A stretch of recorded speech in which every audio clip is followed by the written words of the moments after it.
Hi friends, I'm Sonia. Welcome to my channel Simple at Very Creative. ഈ വീഡിയോയിൽ fly stitch എങ്ങനെ ചെയ്യാമെന്നാണ് share ചെയ്യുന്നത്. ഫ്ലൈ സ്റ്റിച്ച് ചെയിൻ സ്റ്റിച്ചിന്റെ ഫാമിലിയിൽ പെടുന്ന ഒരു സ്റ്റിച്ചാണ്. പ്രീവിയസ് വീഡിയോയിൽ ചെയിൻ സ്റ്റിച്ചിന്റെ വേരിയേഷൻസിനെ കുറിച്ചിട്ടുള്ളതായിരുന്നു. അതിന്റെ ലിങ്ക് ഐ ബട്ടണിലും ഡിസ്ക്രിപ്ഷൻ ബോക്സിലും മെൻഷൻ ചെയ്തിട്ടുണ്ട്. കണ്ടിട്ടില്ലാത്തവർ കണ്ടു നോക്കുക.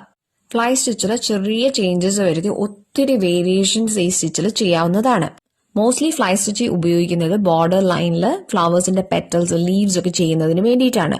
ഫ്ലൈ സ്റ്റിച്ച് എങ്ങനെ ചെയ്യാമെന്ന് നോക്കാം. ഇതിനായിട്ട് 6 ഇഴ നൂലാണ് ഉപയോഗിച്ചിരിക്കുന്നത്. ആദ്യം ഫാബ്രിക്കിൽ 3 പാരലൽ ലൈൻ മാർക്ക് ചെയ്യുക. ഇനി മുകളിലത്തെ ലൈനിൽ നീഡിൽ ഫാബ്രിക്കിലൂടെ എടുക്കുക. വർക്കിംഗ് ത്രെഡ് എപ്പോഴും സ്റ്റിച്ച് ചെയ്യുന്ന ഡയറക്ഷന് ഓപ്പോസിറ്റ് ആയി പ്ലേസ് ചെയ്യുക. താഴത്തെ ലൈനിൽ മുകളിലത്തെ സ്റ്റിച്ചിന് പാരലലായി നീഡിൽ ഫാബ്രിക്കിലൂടെ താഴോട്ട് എടുത്ത് നടുക്കലത്തെ ലൈനിൽ കുറച്ച് സ്പേസ് വിട്ട് നീഡിൽ ഫാബ്രിക്കിലൂടെ എടുക്കുക. വർക്കിംഗ് ത്രെഡ് നീഡിൽ റാപ്പ് ചെയ്ത് നീഡിൽ പുൾ ചെയ്യുക. ഇനി ഒരു ചെറിയ സ്റ്റിച്ച് ചെയ്ത് സ്റ്റിച്ച് സെക്യൂർ ചെയ്യുക. ഇങ്ങനെയാണ് ഫ്ലൈ സ്റ്റിച്ച് ചെയ്യുന്നത്. ഒരു പ്രാവശ്യം കൂടെ ഈ സ്റ്റിച്ച് എങ്ങനെ ചെയ്യാമെന്ന് നോക്കാം. മുകളിലത്തെ ലൈനിൽ നീഡിൽ ഫാബ്രിക്കിലൂടെ എടുത്ത് താഴത്തെ ലൈനിൽ മുകളിലത്തെ സ്റ്റിച്ചിന് പാരലലായി നീഡിൽ ഫാബ്രിക്കിലൂടെ താഴോട്ടെടുത്ത് നടുക്കത്തെ ലൈനിൽ കുറച്ച് സ്പേസ് വിട്ട് നീഡിൽ ഫാബ്രിക്കിലൂടെ എടുക്കുക. വർക്കിംഗ് ത്രെഡ് നീഡിലിൽ റാപ്പ് ചെയ്ത് നീഡിൽ പുൾ ചെയ്യുക.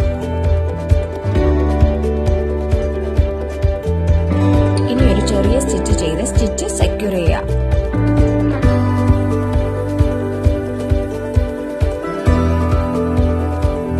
ഇങ്ങനെയാണ് ഫ്ലൈ സ്റ്റിച്ച് ചെയ്യുന്നത്.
Please write in the comment section and press the like button to this video if this was useful. Thanks for watching.